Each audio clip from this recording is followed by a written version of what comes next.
BPFनि candidate बेथ' actually BPFनि candidate नङा बिथाङाथ' 100% BJPनि candidate बेखौ थारमाने मुस्लिमनि भट मोननाय नङा होननानै बिथांमोना नांगोलनि बेनाराव गेलेहोदों बेहाय UPPL आरो BPF जुजिगोन आं जुजिगोन आंबो खिन्थु आं बुंनानै लागोन आंबो गोरलै केन्डिडेट नङा आंबो एसे गोरा देरहानाय देरहायैजोंथ' खोथा गैया देरहाब्लाबोथ' सोरखौबाथ' फेजेननो हायो खिन्थु आं फेजेननो होनना गेलेयाखै आं देरहागोन होननानैसो गेलेनो दिनैहाय बे आर'जलाइखौ गथायदों केम्पेइनआथ' आंना दा ओरैनो जालागासिनो केम्पेइन खालामनोथ' दरखार गैया नोंथांमोना गोदो हिरा सर'नियाखौ केम्पेइन खालामनाय नुदोंमोन नामा मारैथो 2 टाइम्स बे MP जानानै थांखो नंगौना नङा आंनाबो केम्पेइना बिदिनो जाखुमागासिनो रावबो नुनाय नङा आंनिखौबो जुजिनाया आंबोथ' जुजिखागोन गोसो मोननायनिथ' खोथा गैला आङो राजनिति गेलेग्रा मानसि नालाय गोसोआ गुद गुद मोनो जायखिजाया आङो रायजोनि सापर्ट मोननानै दिनैहाय आङो बे आर'जलाइ गथायखौ बे गथायनो सानदों बावखुंग्रि LEC 4 नाम्बाराव आरो आङो मिजिंथिदों जायनाखि दिनैनि दा जे केन्डिडेट BPFनि केन्डिडेट बेथ' एक्सुवेलि BPFनि केन्डिडेट नङा बिथाङाथ' 100% BJPनि केन्डिडेट बेखौ थारमाने मुस्लिमनि भट मोननाय नङा होननानै बिथांमोना नांगोलनि बेनाराव गेलेहोदों बे आंनि मिथिखागौ बेखौ आंनि मिथिदों ओंखायनो आं सानदों जे अब्ला जोंनि मानसिफ्रा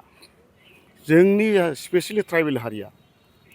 आंनोनो बर'खौ होगोन होननानै आंहा आसा दं मानो होनबा जों गोबाव सम आन्दलन खालामनानै फैनाय जों गोरलैयै जोंनि बर' हारिसाफ्रा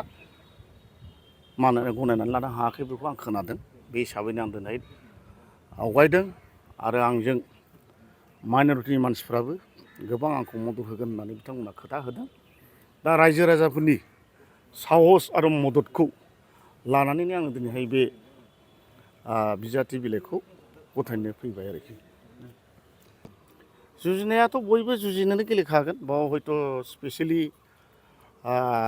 जिहेतु बावखुंग्रियाव बर'फोरा मेजरिटि हिसाबै फार्स्ट सेकेन्डआव मुस्लिम थार्डआव जोंहा राजबंसि दा जुजिनाया आंबोथ' जुजिखागोन जोंहा UPPL आरो BPF जुजिगोन आं जुजिगोन आं बेखौ नुहुरदों आरो गोबां बाव इन्डिपेन्डेन्टनि थाखाय दिनै नमिनेसन होदों आं खोनादों 25थासो होगोन होननानै दा हयथ' बेखौ नायोब्ला आंबो खिन्थु आं बुंनानै लागोन आंबो गोरलै केन्डिडेट नङा आंबो एसे गोरा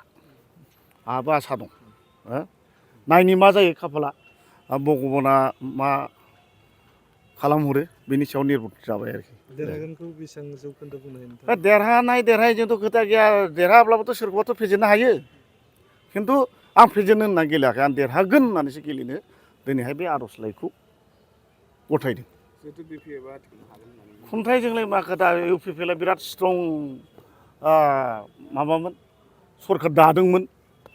बाहाथ' देरहाखौ होनो जों सरखार थाबाबो देरहाना बबेबा समाव BTCनि इलेक्सन आलादा जायो